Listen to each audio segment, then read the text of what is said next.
Salve galera tricolor, beleza? Tô de volta a gravar vídeos depois de um tempo inativo aí para alguns problemas que aconteceu. Fiquei sem a ferramenta de trabalho que é o celular para estar gravando os vídeos, mas graças a Deus eu recuperei minha ferramenta. Aliás, eu tive que adquirir uma nova ferramenta que é o celular para estar gravando um vídeo, beleza?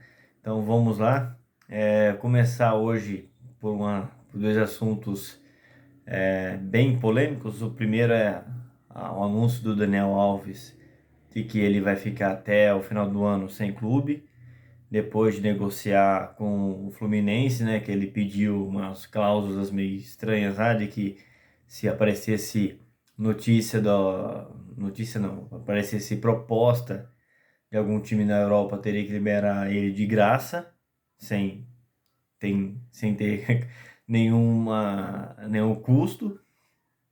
E provavelmente eu não vi direito qual a proposta de salário dele, mas não devia ser baixa também. E agora, cá entre nós, assim, eu não sei como está a situação do Fluminense, né? Porque o Fluminense não tem feito grandes contratações. O Fluminense tem o Fred, que tem um salário pesado, embora eu acredite que o Fred, se ganhar acima do teto do Fluminense, que não é muito alto, deve ganhar pouco, muito pouco e acima do teto, pela situação do Fluminense, que já foi muito poderoso em relação à questão financeira, mas hoje está estável. E eu fiquei surpreso até com o interesse do Fluminense com o Daniel Alves, mas o Daniel acabou não aceitando a proposta. O Fluminense também não tinha condições de estar aceitando a condição do Daniel. O Flamengo, por incrível que pareça, eu acho que não se interessou. Então teve alguma situação, alguma condição do Daniel que não cabe no Flamengo. O Flamengo tem totais condições de escolher o que ele quer, porque é um clube que está bem financeiramente, é um clube que tem um belo elenco, tem jogador para todas as posições. Embora o Isla seja bem contestado pela torcida deles, é um bom lateral de seleção chilena. O Mateuzinho é um bom lateral também, um jovem que ainda pode evoluir bastante no Flamengo. E na minha opinião, eu acho que tem até mais potencial para ser melhor do que o Isla, por exemplo. Enfim, e isso aí é um castigo pro Daniel Alves, porque ele preferiu abrir mão de jogar no São Paulo, clube com o qual ele disse que é apaixonado, ao qual ele disse que era o sonho dele jogar desde criança, que ele é torcedor, e aí ele provou o contrário disso, né? Com as atitudes dele. Primeiro, dando aquela declaração na Olimpíada, totalmente desnecessária. Quando ele acaba de ganhar um ouro, poderia valorizar o ouro, poderia, se fosse citar o São Paulo, agradecer o São Paulo ter liberado ele para a Olimpíada sem nenhum problema.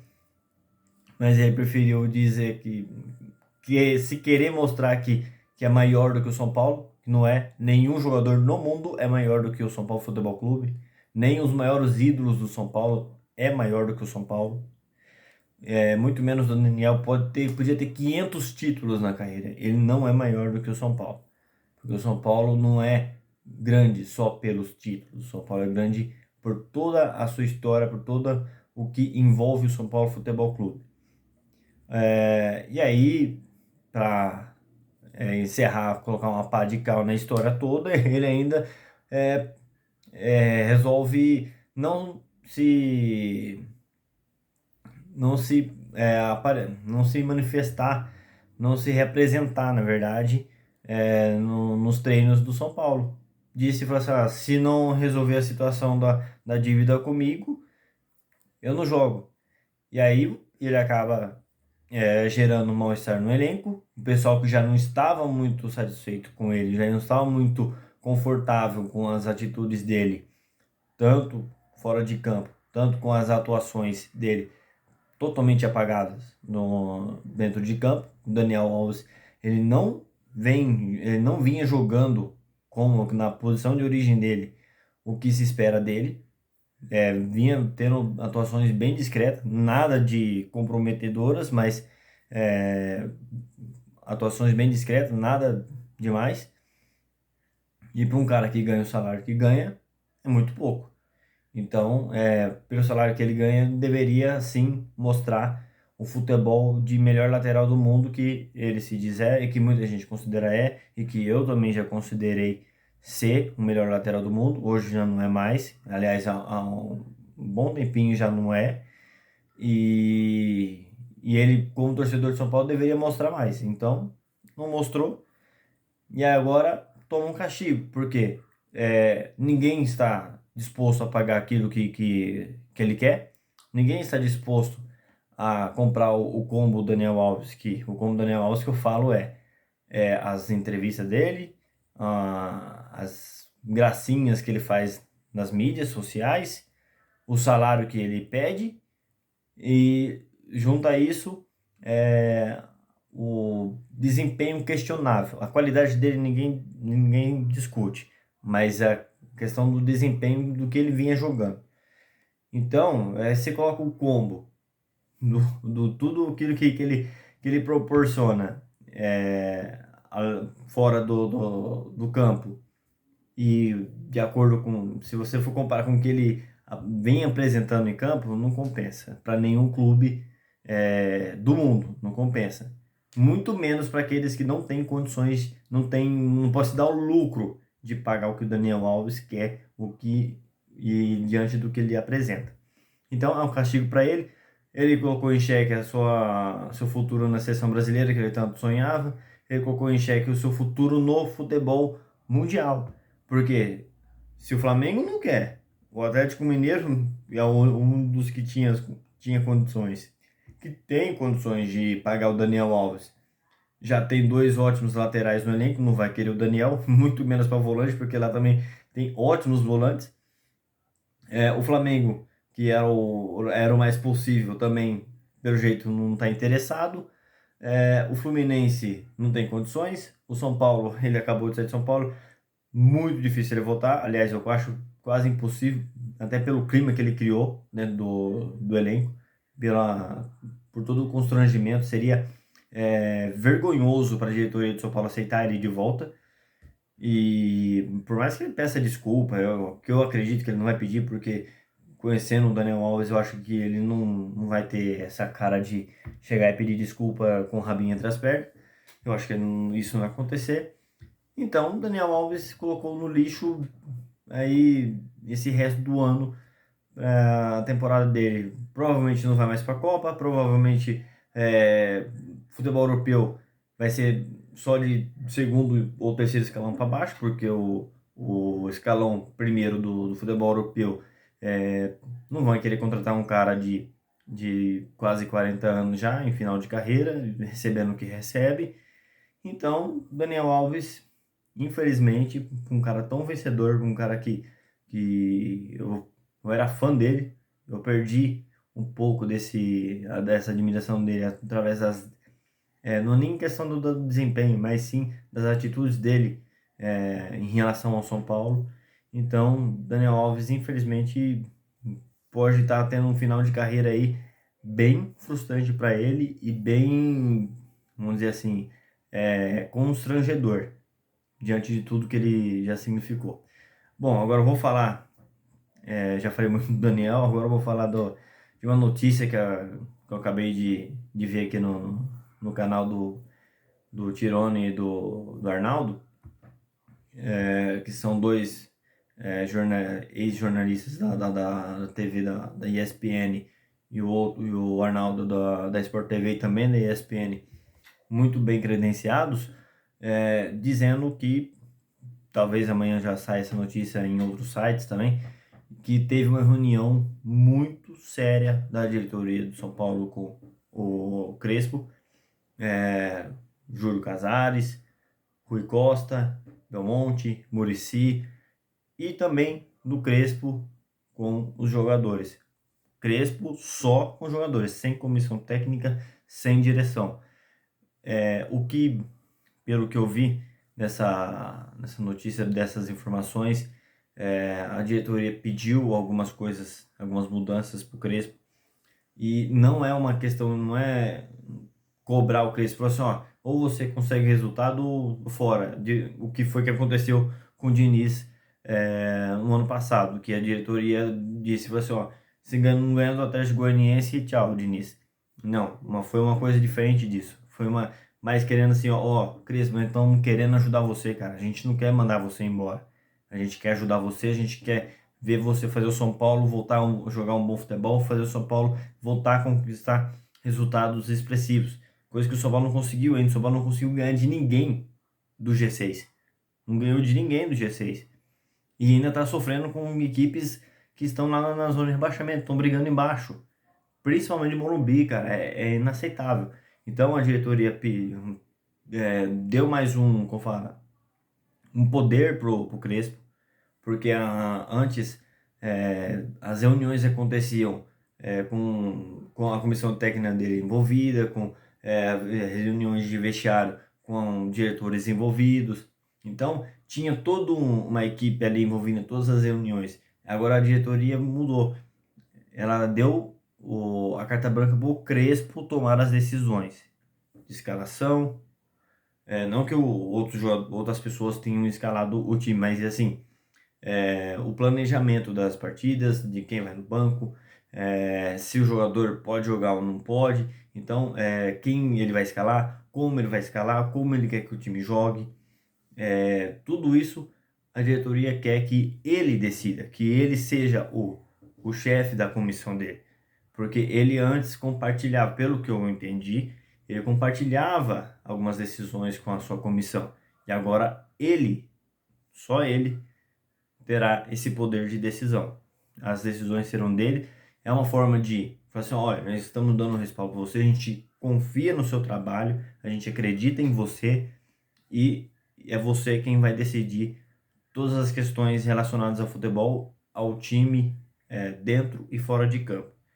Então, isso pode implicar também algumas mudanças, pelo que eu entendi também das informações, para ele repensar essa marcação individual, uma vez que o São Paulo não esteja 100% fisicamente, já estamos chegando aí no final da temporada, o time que já estava definhando fisicamente já no primeiro turno, agora tende a definhar mais ainda por causa do final de temporada, mesmo tendo essas 2 semanas de folga. Essas 2 semanas de folga foi só para dar aquele, como dizemos assim, quando o carro tá acabando a corrida e tá acabando a gasolina, foi só aquele pouquinho mais de gasolina só para ele terminar aquela corrida. É mais ou menos isso que aconteceu com essas 2 semanas do São Paulo. Foi para dar apenas um descansinho leve ali, para os jogadores pelo menos aguentar até o final da temporada. Então, e um time que joga com marcação individual, queira ou não, tem poucos jogadores no São Paulo que faz isso. Por isso, os garotos jogam mais do que os mais velhos. Porque Igor Gomes, Nestor, Gabriel Sara, Lisieiro, Luan, às vezes entrava o Thales Costa também.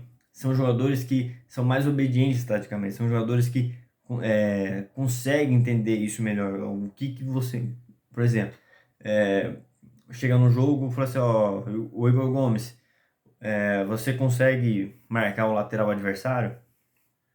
Você vai jogar aberto você vai marcar o lateral adversário, para que ele não chegue com liberdade no mano a mano com o nosso zagueiro. Eu falei assim, não, beleza, eu consigo, eu acompanho, por mais que eu não consiga desarmar, não tenho esse poder de desarme, pelo menos eu vou acompanhar, vou atrapalhar o lateral adversário. Agora você vai pedir isso pro Benítez, o Benítez não tem essa capacidade, por isso que muitas vezes o Benítez não joga, porque ele não tem essa obediência tática.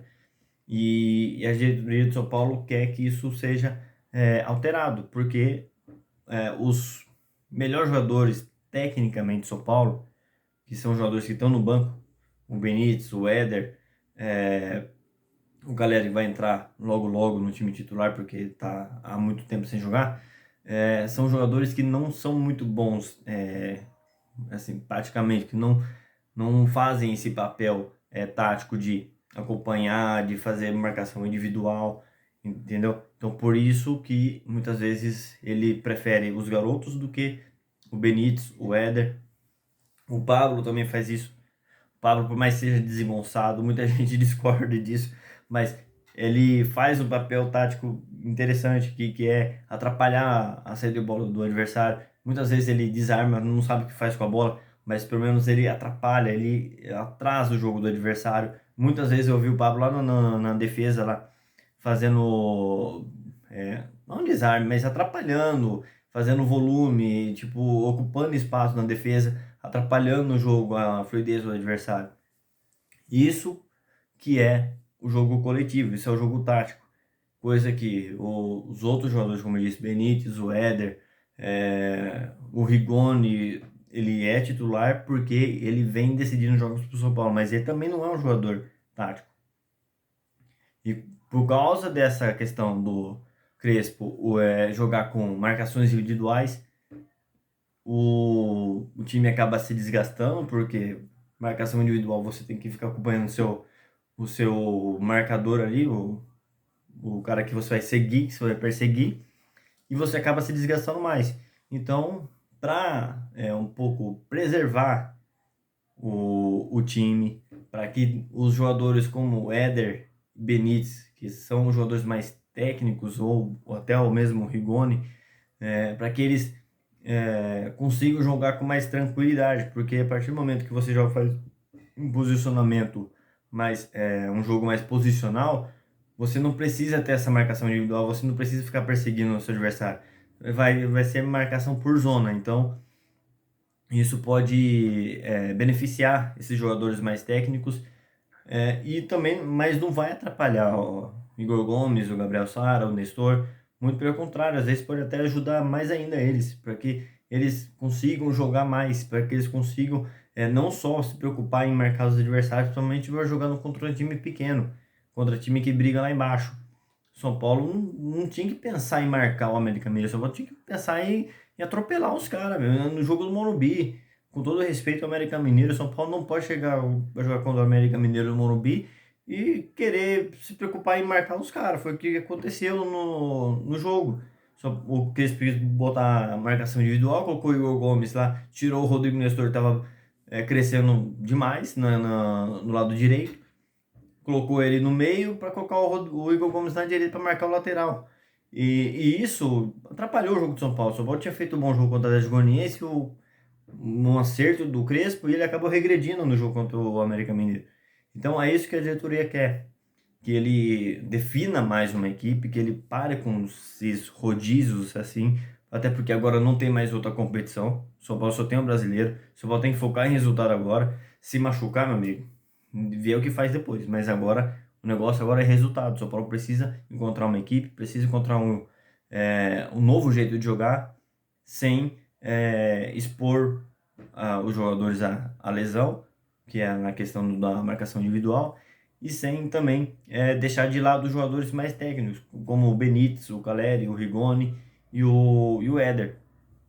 Então, essa foi mais ou menos o tom da reunião, que dando um crédito para o Crespo, dando moral para ele, dizendo que ele vai ser o cara que vai decidir as coisas do futebol da equipe, né? E é uma forma de tipo, ô Cris, a gente quer salvar você, cara. A gente não quer mandar você embora. Mais uma vez falando. E aí teve a conversa com o Éder, que o Éder tá meio assim, porque não tá sendo aproveitado, embora ele não esteja 100%.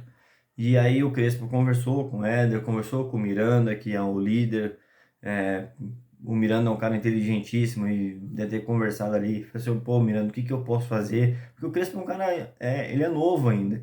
Ele tá começando, tá em começo de carreira ainda. Então, o Muricy ajuda bastante ele conversa bastante com o Muricy, tanto que o Muricy conversou com ele, depois o Crespo chamou o Muricy para conversar de novo. E aí ele conversou com alguns líderes do elenco, não sei exatamente quem foi, mas dois deles foram o Éder e o Miranda, que são dois jogadores veteranos que têm muita liderança no grupo. E a maior, é, a maior como fala, mudança em relação a isso que a diretoria espera já diante do jogo contra o Atlético Mineiro é a postura da equipe, a questão anímica, a questão da vibração, o que eles esperam jogar o Atlético Mineiro. Não que o São Paulo vá dominar o Atlético Mineiro, porque é difícil pela questão da qualidade do Atlético Mineiro e no momento do Atlético Mineiro, que é bem melhor que o do São Paulo. Isso aí tá óbvio para todo mundo. Mas pelo menos vai ser um time que briga, que vai brigar, pelo menos para dificultar para o Atlético Mineiro, para quem sabe conseguir uma vitória heróica.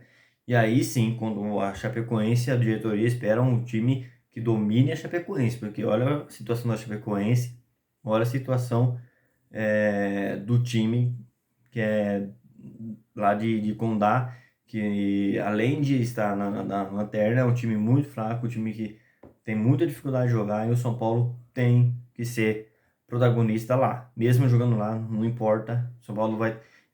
a diretoria quer esse protagonismo e nós todos queremos. A gente não aguenta mais o São Paulo jogar contra esses times frágeis, inferiores ao São Paulo no Campeonato Brasileiro e perder ponto para eles, empatar ou perder, isso aí não dá mais para aguentar, porque já estamos no segundo turno, a gente não pode mais ficar adiando, falar assim, já já acaba o campeonato e a gente não conseguir nem Sul-Americana. E olha lá, se não acontecer coisa pior, porque o negócio lá embaixo também tá concorrido. Então, espero que com todas essas reuniões aí que aconteceu, que sejam reuniões que tragam benefício. Eu acredito que vai trazer, porque o Crespo é um cara muito inteligente, dá para ver que ele não tem essa questão assim, tem a cabeça um pouco diferente do Diniz. O Diniz ele é muito apegado às ideias dele. Embora ele tenha mudado a escalação algumas vezes porque a diretoria pressionou ele, ele não abria mão do estilo de jogo dele. O Crespo já parece ser um pouco mais maleável, um pouco mais flexível em relação a isso. Deu para ver, porque muitas vezes, aliás, às vezes acaba mudando até demais a escalação quando ele vê que alguma coisa não dá certo. O problema é que quando dá certo ele acaba mudando também, então ele tem que ver isso aí, mas é um cara jovem ainda, está em começo de carreira e tem muito potencial, é um cara inteligente, gosta de conversar, ele gosta de ouvir também as ideias do Muricy, então acho que tem tudo para dar reação para que o São Paulo volte a jogar bem e que evolua cada vez mais. E eu quero, assim, de verdade, que o Crespo continue em São Paulo, que o São Paulo chegue na Libertadores da próxima temporada, que seria um desastre o São Paulo não chegar por conta das contratações que o São Paulo fez. O São Paulo vai ter muita conta para pagar o ano que vem. Então, eu acho que o São Paulo precisa reagir logo e espero que seja lá contra o Atlético Mineiro, né? Porque o São Paulo está devendo uma grande vitória. Não é só um grande jogo. O São Paulo fez um bom jogo contra o Palmeiras no Morumbi, que foi garfado. Mas o São Paulo precisa daquela vitória assim que, tipo, o pessoal falou assim: caramba, o São Paulo ganhou do Atlético Mineiro, já pensou? O São Paulo não conseguiu essa vitória ainda. O São Paulo não ganhou do Corinthians, São Paulo não ganhou do Palmeiras, São Paulo, depois do título paulista, estou falando, não ganhou do Santos, não ganhou do Flamengo, não ganhou do Atlético Mineiro. Ganhou o quê? Do Grêmio, que está em situação parecida com o São Paulo, do Inter, que estava tentando se achar ainda, e só. Eu acho que a melhor vitória que o São Paulo teve nesse Campeonato Brasileiro foi em cima do Atlético Paranaense lá na Arena. E de resto, foram vitórias assim que eu acho que não fazia mais que obrigação do São Paulo. Então o São Paulo está devendo ser um grande jogo. Que seja contra o Atlético Mineiro amanhã. Vai ter uma arbitragem muito boa, que é do Wilton Pereira Sampaio. Eu espero que ele faça jus ao emblema FIFA. Para mim, é um dos melhores árbitros, se não o melhor árbitro do futebol brasileiro hoje. Espero que ele faça jus a esse nível que ele atingiu. Que ele faça uma arbitragem tranquila e que seja um grande jogo, claro, com a vitória do nosso tricolor, né? Bom, acho que já falei demais. Agradeço aí a vocês terem assistido o vídeo. Eu peço que vocês deixem os comentários aí. Podem dar sugestões, críticas. Eu andei olhando bastante alguns canais aí. Eu vi alguns vídeos que eu já tinha feito. Então, peço que vocês deem sugestão do que pode ser melhorado, do que pode ser cortado, do que pode acrescentar nos meus vídeos, porque eu quero agradar a todos, eu quero agradar a torcida tricolor, eu quero agradar, claro, torcedores de outros times também que possam estar assistindo, e eu estou aqui para compartilhar ideias, para passar meus pensamentos em relação ao São Paulo, para passar informações, para passar opiniões que eu tenho e análise também dos jogos e da situação do São Paulo. Beleza?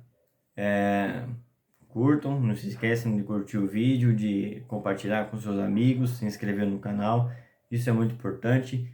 E, mais uma vez, quanto mais vocês me ajudam, mais informações, mais interações eu estarei trazendo para vocês, beleza? Obrigado, galera. Vamos São Paulo!